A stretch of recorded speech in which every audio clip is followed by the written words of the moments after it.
નમસ્કાર, આપ જોઈ રહ્યા છો નેશન પ્લસ ન્યૂઝ. હું છું આપની સાથે હિરલ પંડ્યા.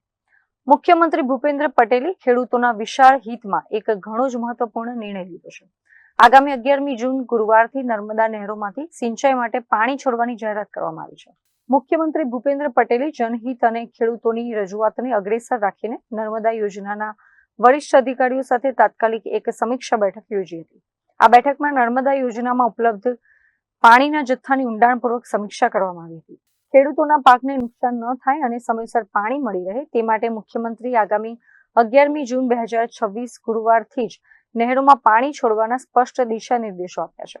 આ ઉચ્ચ સ્તરીય બેઠકમાં સરદાર સરોવર નર્મદા નિગમના અધ્યક્ષ મુકેશ પુરી, પાણી પુરવઠાના અગ્ર સચિવ શાહમીના હુસેન અને મુખ્યમંત્રીના અગ્ર સચિવ ડોક્ટર વિક્રાંત પાંડે, સચિવ ડોક્ટર અજય કુમાર સહિત નર્મદા નિગમ અને પાણી પુરવઠા બોર્ડના ડાયરેક્ટરો અને સભ્ય સચિવો ખાસ ઉપસ્થિત રહ્યા હતા.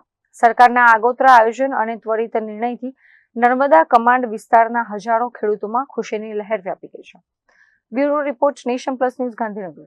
સમાચારોના સતત અપડેટ મેળવવા માટે અમારી નેશન પ્લસ ન્યૂઝની યુટ્યુબ ચેનલને સબસ્ક્રાઇબ કરો, બેલ આઇકન દબાવો અને જોડાયેલા રહો ફેસબુક, ઇન્સ્ટાગ્રામ અને ટ્વિટર પર.